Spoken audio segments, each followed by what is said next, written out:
So Cupra is on a roll at the moment and is currently taking pride of place over the Seat brand as a whole. Well, to help Cupra along, they have decided to give their whole range a new design language, and this starts with the Cupra Formentor facelift. Let's have a look and see what is different on the new Cupra Formentor facelift. Hello everyone, welcome to Everything Cars and More. This is the #1 place to be for car news and reviews. Sit back, buckle up, let's go.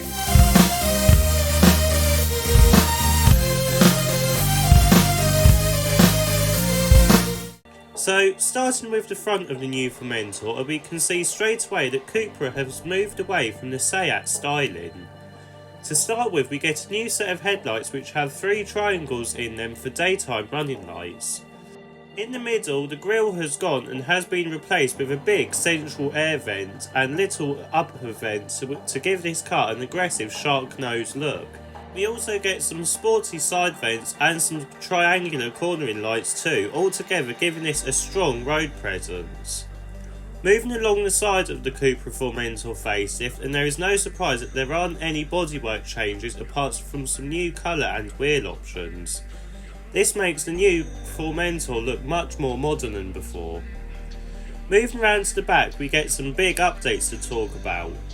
To start with, we get a new set of taillights which have the 3 triangle signature in them, and these are connected with a light bar and light up Cupra badge.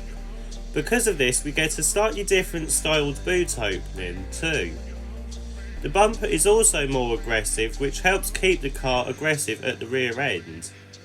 Right, let's have a look and see what engine and gearbox options you can have with the new Cupra Formentor facelift. So, in the new Cupra Formentor facelift lineup, you can get 6 different engine options. Let's start with the base model. This is the tried and tested 1.5 litre turbo petrol TSI engine which has 148 brake horsepower. This can do 0 to 60 in 9 seconds and it is front wheel drive.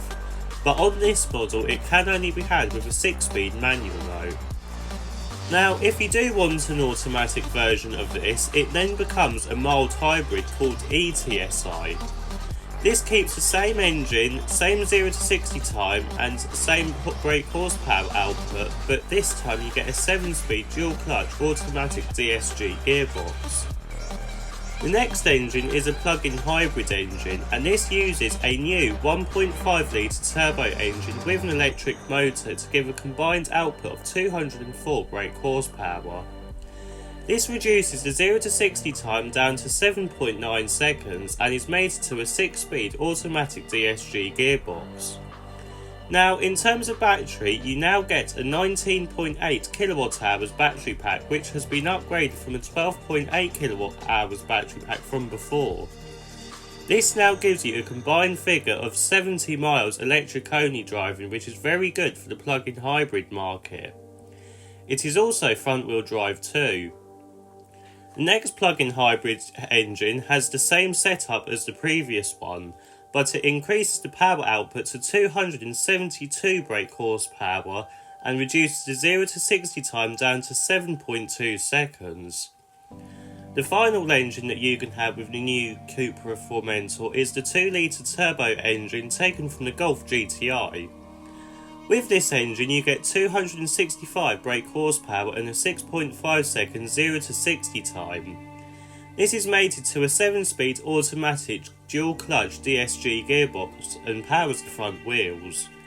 Now this engine can also be had with a 4-wheel drive system, and this increases the power output to 333 brake horsepower. It also reduces the 0 to 62 time down again to 4.8 seconds, which is very quick for this type of car. The price of the new Cupra Formentor starts at £33,450, so it isn't that bad then in terms of what you get. Right, let's have a look and see what is new on the inside. So, climbing inside the new Cupra Formentor, and we do get some changes. So the overall dashboard design is the same as before, but we do get a new infotainment system based on Volkswagen's latest MIB4 software. Now if you want to watch a review on that, then click the top right hand banner now. With this new infotainment system, we get the climate controls that stay in the same place, and the touch sensitive buttons are now backlit. With this, we have a slightly different instrument cluster, which has a more modern design, which I do quite like. It just feels a bit more personal to the brand, as opposed to it being like a Seat designed instrument cluster. The steering wheel is the same as before though, which is good, as it is nice feeling and is not too thick like some other German cars. Now, what is new is the centre console. It has a new design which makes it feel more sectioned than before, and a better design too. We do still get a decent amount of storage though, and the seats are the same as before, but you can now have some sports seats, which is nice. Right, let's have a look and see what the rear seats are like. So, getting into the back of the new Formentor, and you get a decent amount of headroom and legroom considering the size of car. You also get your own USB-C ports, climate controls and rear armrest. Right, let's have a look and see what the boot is like. So, opening the boot to the new Cupra Formentor, and you are welcomed with 450 litres with the seats up. Bear in mind though, if you go for a 4-wheel drive version, this does decrease down to 420 litres. But if you have a plug-in hybrid version, then this decreases further to 345 litres. The figure with the seats down has not been announced yet, but I will let you know in the comments section below once it has. So, in summary then, what do I think of the new Cupra Formentor facelift?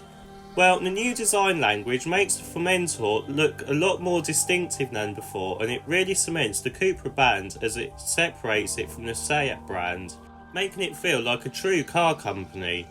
Like I said in the beginning of this video, this is just the start of Cupra's transition. We will see more with this new Seat Leon facelift in the next video, so keep an eye out for that one. I will also review an all new Cupra car too.